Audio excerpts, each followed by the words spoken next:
Salut, c'est Pierre Martin.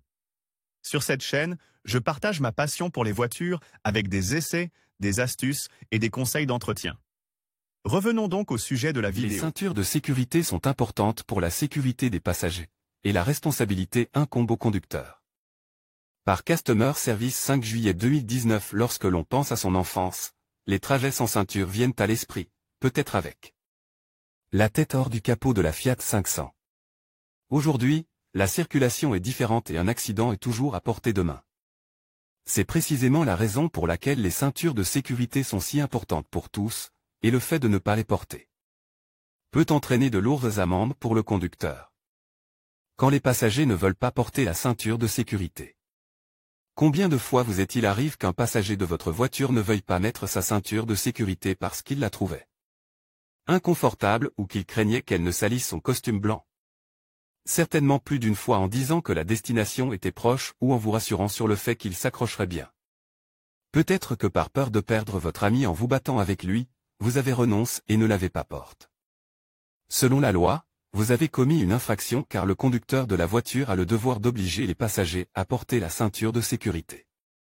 En effet, le conducteur est responsable des dommages que le passager peut se causer à lui-même pendant le trajet.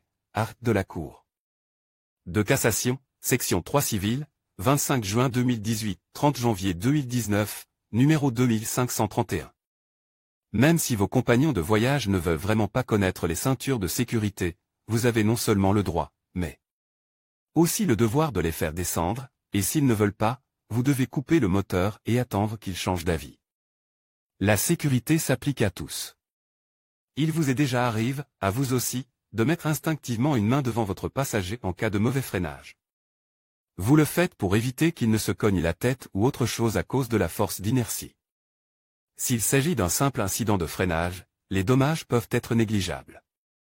Dans le cas d'une collision frontale, les choses deviennent plus sérieuses et, comme la vitesse d'impact est le résultat de la somme des deux. Comme vous l'avez compris, la ceinture de sécurité ne doit pas être utilisée dans le seul but d'éviter une amende, vous devez la porter. En sachant que vous le faites pour votre propre sécurité. Il en va de même pour les passagers arrière.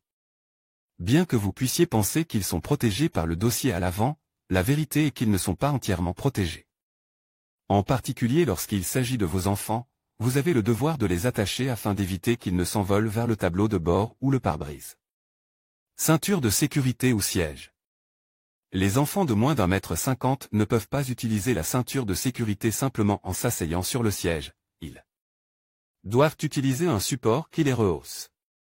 Parmi les raisons de cette interdiction figure le risque d'étouffement par la ceinture, qui serait placée sur le cou et non sur la poitrine.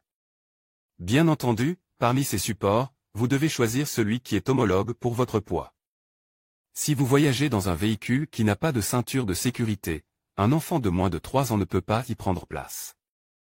Les enfants de plus de 3 ans peuvent y prendre place s'ils mesurent plus d'1,5 m. Si vous devez attacher un enfant dont le siège est orienté vers les sièges arrière, vous devez penser à désactiver l'airbag éventuellement présent.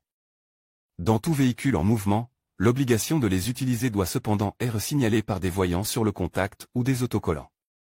Ceinture de sécurité obligatoire mais pas pour tout le monde.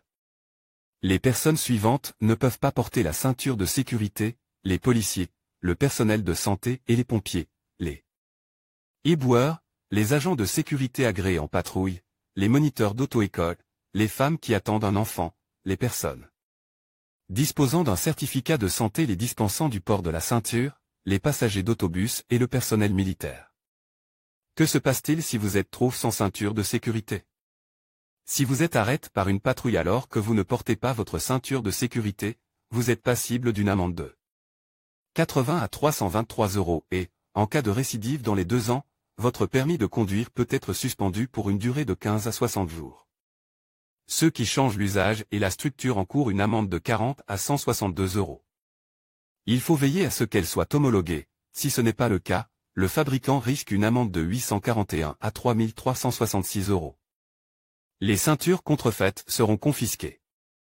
Chaque passager doit donc porter une ceinture de sécurité et c'est le conducteur qui doit également vérifier, car c'est de ses poches que sortent l'argent et les éventuels points de permis perdus. Quoi qu'il en soit, c'est un petit sacrifice qui peut vous sauver la vie.